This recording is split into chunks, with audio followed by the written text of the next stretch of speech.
Salut les amis et bienvenue sur Vivre de foi, la chaîne YouTube qui t'aide à approfondir ta relation avec Dieu. Si tu ne me connais pas, je m'appelle Océane, j'ai 33 ans et je suis étudiante en théologie et en formation pour devenir pasteur en Allemagne. Cette chaîne YouTube est née de ma passion pour étudier et enseigner la Bible ainsi que la prière et j'espère pouvoir t'aider vraiment à approfondir ta relation avec Dieu. On a commencé mi-janvier avec la lecture de l'évangile de Matthieu et on continue 4 jours par semaine à étudier les passages. On a commencé avec le chapitre 1, on en est au chapitre 5 à partir du verset 38 et aujourd'hui on étudie le verset 38 à 42. Je commence par la lecture de ce passage et ensuite on en parle. Vous avez appris qu'il a été dit œil pour œil et dent pour dent. Mais moi je vous dis de ne pas résister aux méchants. Si quelqu'un te gifle sur la joue droite, tends-lui aussi l'autre. Si quelqu'un veut te faire un procès et prendre ta chemise, laisse-lui encore ton manteau. Si quelqu'un te force à faire 1 kilomètre, fais-en 2 avec lui. Donne à celui qui t'adresse une demande et ne te détourne pas de celui qui veut te faire un emprunt. C'est un passage qui est extrêmement intéressant au point de vue du contexte. Pourquoi ? L'expression œil pour œil, c'était une loi qui était dans l'Ancien Testament, mais qui était réservée aux cas judiciaires. Ce n'était pas un principe pour la vengeance personnelle. Ça ne veut pas dire que Jésus t'encourage à te venger personnellement ou à ce que dans l'Ancien Testament, les Juifs aient été autorisés à se venger personnellement. C'était une expression qui était utilisée uniquement dans les cas judiciaires pour la peine encourue. C'est-à-dire que si une personne avait volé quelque chose, on allait choisir la sentence en fonction de ce qu'elle avait fait, œil pour œil. Ça n'a rien à voir avec la vengeance personnelle. Au contraire, que ce soit dans l'Ancien Testament ou dans le Nouveau Testament, Dieu, il ne veut pas de vengeance personnelle, il ne veut pas que tu agisses aussi mal que ceux qui te font du mal. Ensuite, on prend le verset « Si on te gifle sur la joue droite, tends l'autre joue ». Alors, prends du principe où la plupart des gens sont droitiers. Si tu veux taper quelqu'un sur la joue droite, il faut que tu tapes de revers. C'est-à-dire que c'est cette face-là de ta main qui va atteindre la joue droite de l'autre personne qui est en face de toi. Cette face de la main, c'est une marque à l'époque de mépris. Donc, c'était cette expression, si quelqu'un te tape la joue droite, c'est pour dire si quelqu'un t'insulte. Tu peux remplacer cette expression par vraiment quelqu'un qui t'insulte, qui te méprise. Ensuite, quand il dit « tends-lui l'autre joue », ça ne veut pas dire que tu dois être la victime et que tu dois simplement pleurer et que si tu es chrétien, on fait tout ce qu'on veut de toi. Si tu tends l'autre joue, c'est une marque pour montrer « hey, sur l'autre joue, tu n'as pas été marqué ». Si on te méprise et qu'on te frappe que sur la joue droite, il va y avoir que la joue droite de marquer. C'est-à-dire que si tu présentes côté gauche, si tu présentes le côté gauche, cette face, elle est pas marquée, elle est encore pure. Et c'est une métaphore pour montrer qu'en tant que chrétien ou en tant que croyant, les valeurs du royaume de Dieu veulent dire le pardon. C'est-à-dire que tu proposes à celui qui te méprise, à celui qui t'adresse, une porte de sortie, une porte de réflexion sur ce qu'il a fait. Est-ce que c'était justifié qu'il te méprise, qu'il t'insulte ? Et si ça ne l'était pas, qu'il réfléchisse. Le fait de présenter l'autre joue qui n'est pas marquée, c'est vraiment de présenter cette pureté que tu as et de lui offrir la possibilité de s'excuser. Plutôt que de répondre par la vengeance ou de répondre par l'agression, tu réponds à la valeur de Jésus-Christ, c'est-à-dire tu proposes une porte de sortie, réfléchis bien à ce que tu as fait, réfléchis bien à ce que tu m'as dit et je te propose la possibilité que tu t'excuses. Non, ça va avec le principe de repentance. Quand Jésus, il nous sauve de nos péchés, il nous propose de réfléchir à ce qu'on a fait ou à ce qu'on a dit et de demander le pardon. C'est ce principe-là qui sont cachés dans ces versets.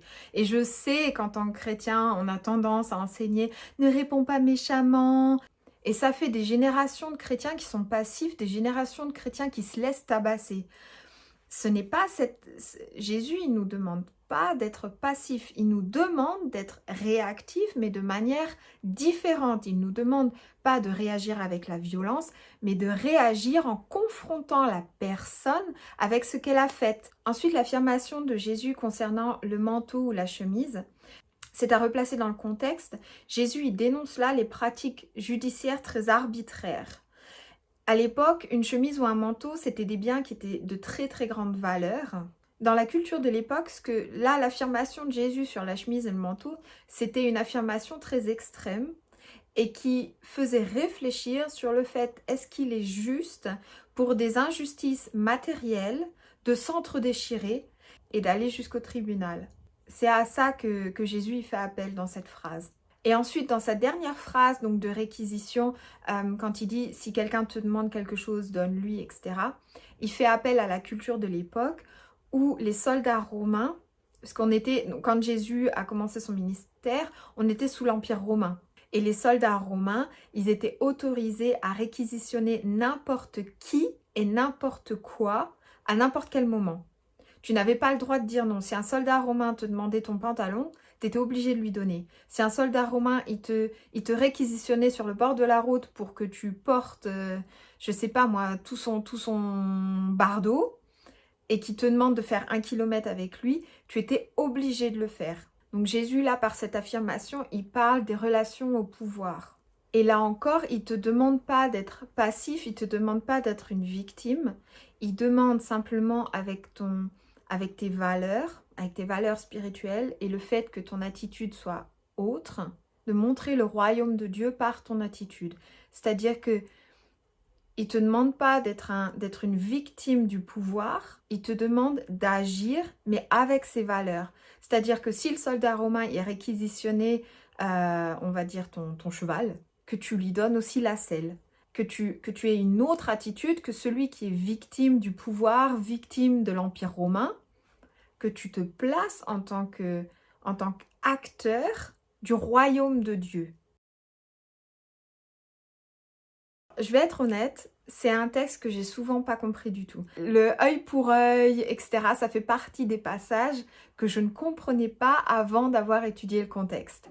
Et ça fait partie des passages que beaucoup de chrétiens citent sans connaître le contexte. Ils citent les versets à la va-vite dans certaines situations, et tu as même des prédicateurs qui citent ces versets sans en expliquer le contexte.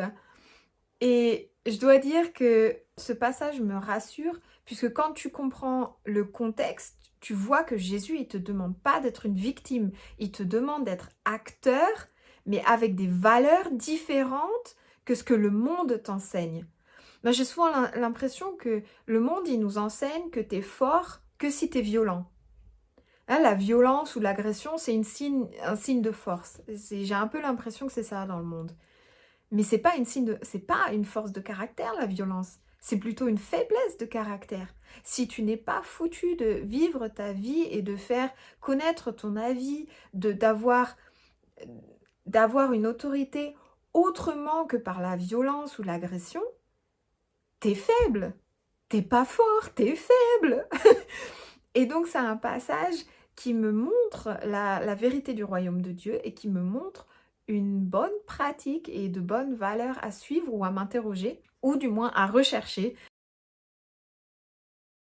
À quoi m'inspire ce passage? Ce passage, il m'inspire à être sage et en même temps active.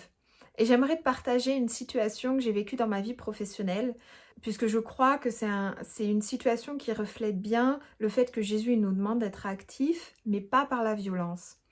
J'ai connu dans l'une des crèches où j'ai travaillé il y a quelques années maintenant, il y a un groupe de mes collègues qui faisait du mobbing contre l'une de mes collègues. Je ne sais pas si en français on connaît le mot mobbing. Ah, comment on appelle ça en français? On appelle ça du harcèlement? Oh, du harcèlement au travail? Enfin bon, en tout cas, le terme mobbing en anglais signifie qu'elles étaient contre cette collègue et qu'elles lui menaient vraiment, vraiment la vie dure jusqu'à aller voir notre directeur, proclamer des mensonges, faire en sorte qu'elle ne puisse pas faire son travail, faire en sorte qu'elle soit virée, faire en sorte qu'elle aille mal, etc. Et moi, je m'étais rendu compte de ça. Je priais pour cette collègue et un jour dans ma prière, j'ai eu l'impression que Dieu me dit « Océane, bouge tes fesses. Qu'est-ce que tu fais là à prier ? Bouge tes fesses, va voir ton responsable. » Et je suis pas du genre à aller dans le bureau du directeur tous les 4 matins. Je suis pas du tout de ce genre-là, à aller parler sur le dos de mes collègues ou à aller voir le directeur. Et ce jour-là, j'ai vraiment eu cette impression-là dans ma prière. J'ai écrit un email à mon directeur, je lui ai demandé un rendez-vous officiel et je lui ai parlé de la situation. Et il s'est trouvé que mon directeur m'a dit: Océane, tu es la seule personne dans toute la crèche qui ne vient jamais me voir, qui ne te plaint jamais, tu fais ton boulot, tu es là, tu te plains pas. Alors si toi tu trouves juste de venir me voir pour cette situation, c'est vraiment qu'il y a quelque chose, je te promets que je m'en occupe. Effectivement, il s'en est occupé. Et effectivement, il s'est avéré qu'il y avait un groupement de personnes qui étaient très toxiques pour la crèche et que d'autres collègues étaient victimes de ce groupe. L'esprit d'équipe était vraiment mauvais. En fait, à partir du moment où j'ai ouvert ma bouche, où j'ai été voir mon responsable, pas pour dire du mal des autres, mais pour simplement témoigner de situations que j'avais vues et que je ne trouvais pas normales, il s'est avéré qu'il a posé la question à toute l'équipe individuellement: comment ça va dans ton boulot, comment tu vas dans l'équipe? Et il s'est rendu compte que c'est ce groupement de personnes qui faisaient du harcèlement allait très bien, c'était les rois de la terre, et tous les autres n'allaient pas bien jusqu'à se poser la question de démissionner. Mon responsable s'est rendu compte que les 3/4 de l'équipe pensaient à la démission. Mon responsable l'a pris à cœur, on a eu des formations sur la violence, on a eu des formations sur la communication non violente, on a eu des tas de workshops, team building, donc esprit d'équipe, etc. Et il s'est avéré que il voulait mettre en place donc un meilleur esprit d'équipe, il ne voulait pas virer la personne tout de suite. Et c'est là que je reconnais aussi que Dieu, il avait sa main au-dessus de notre équipe, puisque Dieu, il donne la possibilité, si tu fais une faute, à la repentance. Il donne la possibilité de réfléchir sur tes actes, de réfléchir sur ta parole et de demander le pardon. Et cette personne, donc, qui était... En fait, c'était un groupe de collègues, mais le groupe était plutôt dirigé par une personne dominante, toxique dominante. Et ce qui s'est passé, c'est que cette personne a eu 6 mois. Et mon responsable, il s'est rendu compte à quel point cette personne était toxique et ne voulait pas changer d'attitude. Et au bout de 6 mois, il a démissionné sans préavis. Donc c'est une des situations où j'ai vu, je n'ai pas répondu par la violence, mais j'ai été active. Et Dieu avait sa main au-dessus. Il a permis à cette personne la repentance. Il a permis à cette personne de réfléchir sur ce qu'elle faisait. Elle n'a pas voulu s'excuser. Elle n'a pas voulu changer d'attitude. Elle a été virée. La conséquence a été... Et ça a été une situation très formatrice pour moi parce que c'était vraiment dans un moment de prière pour ma collègue qui se faisait harceler que Dieu il m'a dit: mais Océane, bouge tes fesses! Arrête d'avoir peur de ce que ces personnes pourraient te faire si tu protèges ta collègue. Bouge tes fesses et prends tes responsabilités. Et donc je termine cette vidéo pour t'encourager dans ton quotidien si tu vois qu'il y a des injustices ou si tu vois qu'il y a de la violence et que tu as l'impression qu'il y a une situation que Dieu il te la met sur le cœur, de vraiment demander à Dieu qu'est-ce que tu peux faire, quelle est l'attitude que tu peux avoir vis-à-vis de cette situation. Voilà, on termine cette vidéo par la prière. Seigneur, en le nom de Jésus-Christ, je te remercie d'être présent et je te remercie pour les valeurs de ton royaume. Jésus, en ton nom, je prie que ton Saint-Esprit soit déversé au-dessus de toutes les personnes qui regardent cette vidéo et au-dessus de moi aussi. Et je te demande la sagesse de bien réagir quand quelqu'un nous méprise, nous insulte, quand on est victime d'une injustice. Je te demande vraiment de nous aider vis-à-vis des personnes qui ont du pouvoir, de nous aider à comprendre ce que ça veut dire d'être actif, mais sans violence, et sans pour autant être des victimes. Jésus, je prie pour que tu nous donnes le courage d'ouvrir notre bouche, le courage de prononcer tes valeurs, le courage d'avoir l'attitude qui te plaît. Jésus, en ton nom, je bénis tous ceux qui regardent cette vidéo. Et je te dis merci. Merci d'être avec nous. Et merci de nous aider dans notre quotidien. Merci d'être là. Amen.